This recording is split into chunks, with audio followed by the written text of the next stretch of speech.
just on how it feels to be back at camp, and then we'll open it up to questions. So go ahead. How you guys doing? It's a little weird. This is Zoom meeting. Oh my gosh. But it feels good to be actually in camp. You know, I'm old now, I'm a true senior, so it feels good, man. I'm just ready to get to work, ready to play, man. Everybody's excited. You know, we actually get to actually put on pads soon, so it feels good. All right, guys, raise your hands for questions. Looks like the first one's going to come from Mr. Ben Arnett from KOMU now. KOMU, go ahead. Larry, what are the biggest adjustments you're finding in the early days? Not a lot of time, obviously, in the offseason or the way that normally goes. So what are some of the biggest things you're adding, biggest adjustments with the things you're learning? It's not really much to adjust. I mean, I would just say from a coaching standpoint, you know, these coaches are different. You know, they know how to win.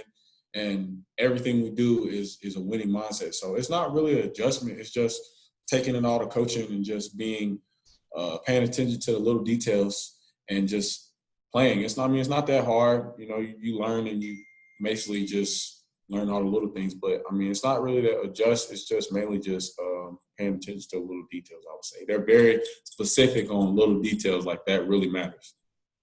Colin, go ahead. Larry, I know there's always a little level of excitement that comes with the first day of fall camp, but with everything that happened in the spring and summer and the whole pandemic still going on, is there another layer to that excitement you think this year? Is there something you can feel out there that's just like guys relieved to be out there?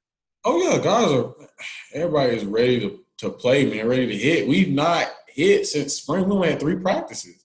I would say everybody in SEC and ACC are like, everybody wants to hit. Everybody's ready to play. Like, at that point, you're thinking, okay, you don't know what's going on. But then now just to be on the field and get to run around and get to back what we would usually be doing. But, you know, it just feels good to be on the field and actually being out there with your team and getting to play. It feels great. Peter, go ahead. Hi, Larry. I was wondering how there have been like some players around the SEC and also I think Lane Kiffin today who have kind of said that on their campuses they've seen a lot of people non-athletes not wearing masks. Just from being around campus and seeing people around Columbia, has the community been doing a good job in your mind? Like, are people taking this seriously outside of the athletic department? I would say yeah and a no. I mean, like, again, like, other people, you know, we're at, you know, if they catch the virus, I mean, they won't miss 2 games. So, like, when we talk to guys about being accountable, like, if you do go out, just wear a mask. Like, it's not that hard, but I would say for, you know, people that are outside of the building, we have to be careful because at the end of the day, they're not in the same predicament as us. Like, again, if we catch it and then guess what? We give it to every single player because of us coming in contact with a person outside of the facility. So it's very important for us to, you know, assume that everybody has it outside of here. Not saying everybody does, but at the end of the day, we're in a different circumstance where if we catch it from outside and come in here and guess what, 40 people catch it and then guess what, we got to get shut down. We don't want that to happen because we don't have any time to not have any activities. We need to be on a forward foot this whole week so we can get right and get ready to rock and roll, because if somebody was to catch it and come in here, we don't want that to happen. So basically, I would say it's 50-50 with people. I see some people with masks. I see some people who don't have masks. Like, you know, you can't force people outside of the walls to wear masks. You know, I can say, you know, mask up, but again, like, they're not in the same predicament as us. So I don't expect them to hold themselves to the standard as we do. Next one comes from Andrew Kaufman. Andrew, go ahead. Larry, just how different did practice feel today versus maybe a practice pre-pandemic? Everybody was just excited, man, ready to get out there and get after it, get after each other and play. You know, obviously we're not in pads, but just felt good, man. It felt great to just be on the field. You know, you never know, you know, when we could play this game again, you know, when this pandemic was going on. So I would just say it felt very exciting. Everybody was ready. We just can't wait, man. Common, go ahead. Larry, first off, obviously you haven't had that much interaction with, because you said you only had 3 practices, but what do you think of Coach Drinkwitz so far? And also, obviously, you and Tyler are pretty experienced in the running game. How much do you think that the team will look for guys? Because we don't know who the quarterback's going to be. Well, I would say as far as Drink is a very aggressive play caller when it comes to our offense. He's very aggressive. So I would say I love it. Like I love his demeanor. I love his goals or where our offense is going to be. And that just gives me more confidence that when we get out there on the field, everything's going to play its part. No matter what the call is, it's up to us again to do the assignment to our fullest. But I feel like he's very aggressive when it comes to offensive calling. Next one comes from Mitch. Mitch, go ahead. Hey, Larry, I know you've been around for a few years. You've been through offensive coordinator changes before, but never an off season quite like this. Where do you feel like the offense is just in terms of being installed and developing chemistry compared to seasons past at the start of camp?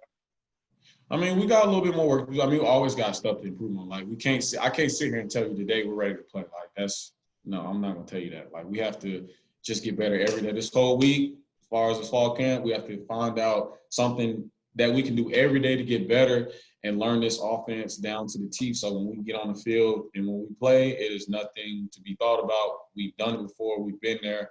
And that's what Coach Drink is getting us ready for. So I would say right now we just got to focus on, again, the little details that our coaches push us on to listen and to focus on. So if we do that, we'll be fine. Matt Michaels.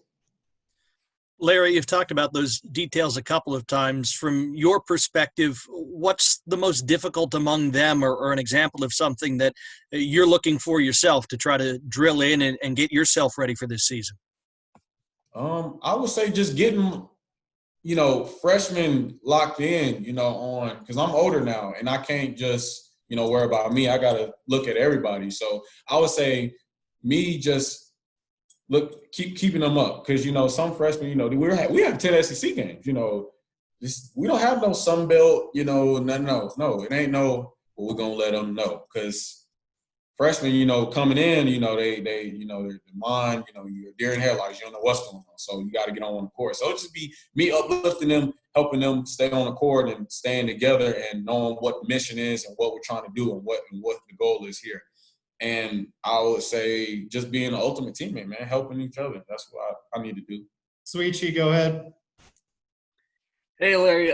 The coaches have talked about having you and Tyler on the field at the same time. I guess different skill sets and everything. How much have you kind of seen of that? How much what's kind of the running backs looking like on in this Drink offense? Well,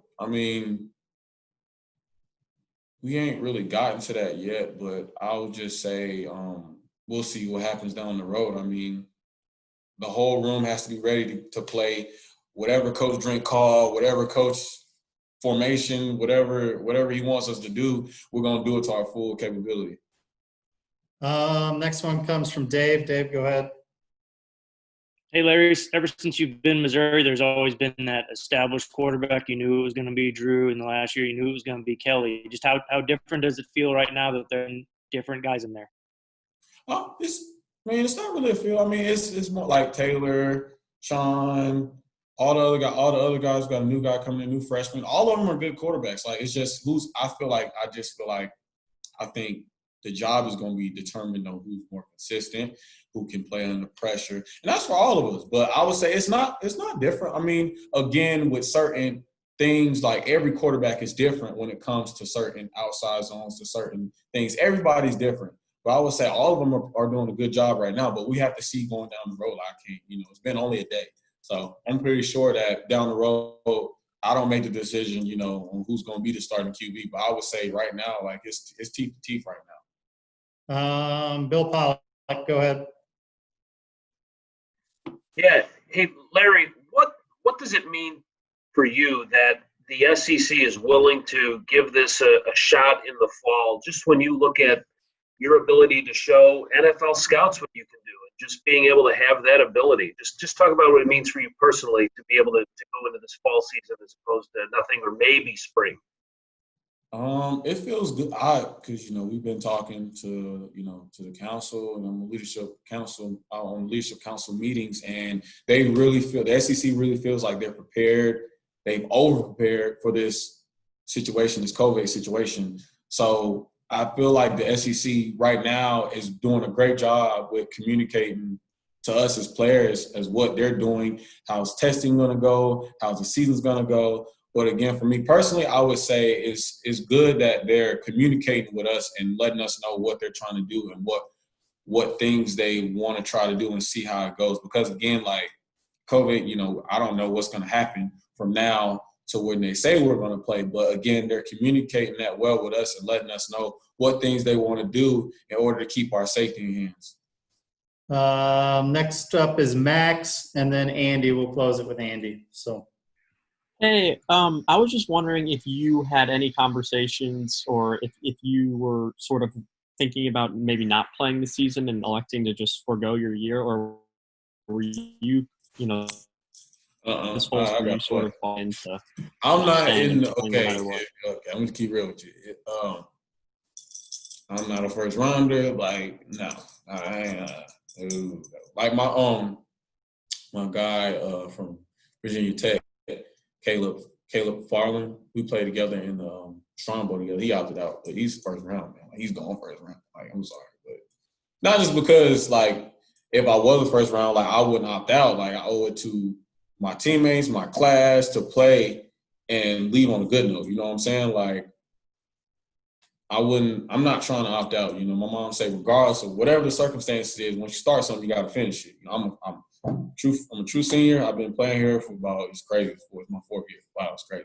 Like it went by fast, but at the end of the day, once you start something, you got to finish it. So I've never had in my mind that I was going to opt out. It was just like, hey, when are we going to play? Like, are we going to get to play? But then again, talking to the commissioner, the plan right now, we're playing. So right now, the mindset right now, I'm playing football.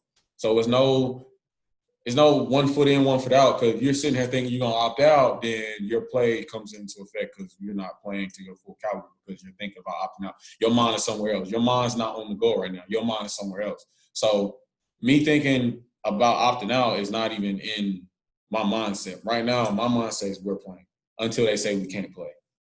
All right, Andy, close us off for Larry. I know it's only been a couple practices for you guys, but how's Elijah Young looked so far? Oh, he's looking good, man. He's looking good. He's a freshman. He's fast guy. Got a lot to learn. Like again, like he's a freshman, so he's just the more stuff he pick up, he'll be good. He's picking up things quick and he'll be fine. Like, he's doing a good job, and it's up for us older guys to help him out, let him know what's going on. Same the way I was taught when I got in here with Demarie and Ish. Because I was like a deer in headlights coming here, and I had no idea what was going on. But then I felt the brotherhood in the room, and that just made me feel more comfortable out there on the field. So we have that going on now. So he'll be fine. He gonna play his role and do his thing. All right, thanks, Larry. You're off the hook. All right, y'all guys be safe.